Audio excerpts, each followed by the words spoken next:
Mengenal sosok Jusuf Hamka, pengusaha jalan tol yang sangat dermawan.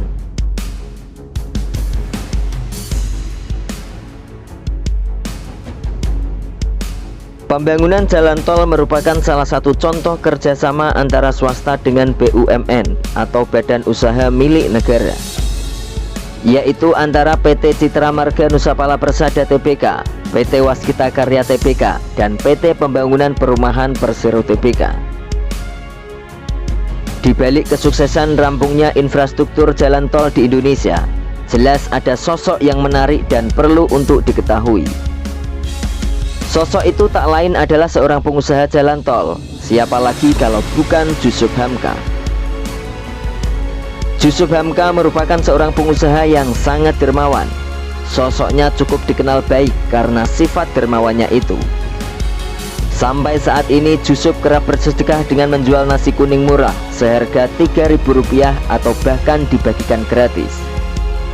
Menjadi seorang pengusaha jalan tol di tanah air yang sukses tidak lantas membuat Jusuf Hamka menjadi pribadi yang angkuh dan sombong. Dengan bermodalkan tempat kecil yang sangat sederhana, Jusuf Hamka memberikan makanan kepada siapapun. Prinsip dan sifat dermawannya itu tetap dijalani, bahkan setelah menjabat sebagai pengusaha jalan tol yang sangat sukses dan menjadi ketua organisasi Muslim Tionghoa. Bagi Jusuf Hamka, menjadi seorang pengusaha yang sibuk tak lantas membuatnya jauh dari keluarga. Jusuf Hamka tetap dekat dengan istri dan ketiga anaknya, serta mengajarkan sifat kedermawannya itu kepada keluarganya. Hal itu terlihat ketika anaknya yang bernama Fitria Yusuf dan Faisal Hamka turut serta dalam berbagi sedekah nasi kuning kepada orang-orang yang sangat membutuhkan. Di usianya yang ke-24 tahun, Jusuf Hamka memutuskan untuk menjadi mu'alaf atau masuk agama Islam, dan ia mengubah namanya dari Alun Joseph menjadi Jusuf Hamka.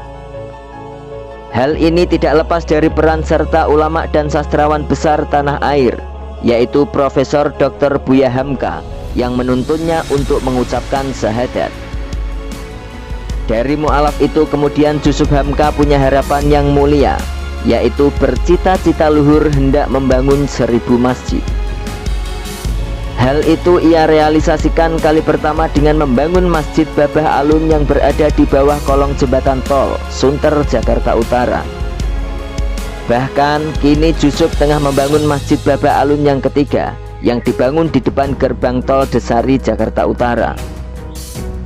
Bangunan masjid itu terlihat bernuansakan Tionghoa dengan corak warna merah yang mendominasi. Menurut Jusuf Hamka, desain masjid ketiga tersebut memang sebagai ajang untuk percampuran budaya antara Islam dengan Tionghoa. Salah satu buktinya, atap masjid itu didesain dengan tulisan berbahasa Arab dan bahasa Cina yang bertuliskan Asmaul Husna. Sejatinya sangat banyak hal yang patut diteladani dari sosok Jusuf Hamka ini. Selain sifat kedermawannya, Jusuf Hamka juga memiliki prinsip hidup yang sangat matang, yaitu selalu berupaya untuk amanah, jujur, dan menghormati orang tua. Sebelumnya kehidupan Jusuf Hamka justru jauh dari kata mewah. Keluarganya hidup sederhana di pedalaman Samarinda. Bagi Jusuf Hamka saat itu, makan dengan telur dan kornet saja sudah hal yang sangat mewah. Bahkan untuk makan sayur harus menunggu pasar pekan yang buka 1 minggu sekali. Namun di hari ini pria berusia 63 tahun telah mencicipi banyak posisi penting dalam perusahaan. Ia pernah menduduki jabatan penting sebagai Direktur Utama PT Citra Marga Nusapala Persada. Perusahaan ini merupakan salah satu kontraktor swasta yang banyak terlibat dalam pembangunan jalan tol di Indonesia. Istrinya yang bernama Lena Burhanuddin adalah sebagai sosok yang ia sebut sebagai malaikat. Lena kerap kali tampil santai dan bergaya anak muda meski dirinya merupakan istri dari pengusaha dan salah satu konglomerat di Nusantara. Gemilang kesuksesan Jusuf Hamka pun tak membuatnya lupa diri. Sejumlah kegiatan sosial ia jalankan, seperti membangun Masjid Babah Alun di sekitar tol Desari. Jusuf Hamka memiliki mimpi yang sangat besar, yaitu membangun 1000 masjid bergaya oriental. Jika umurnya tak kesampaian, ia ingin anak-anaknya yang akan meneruskannya.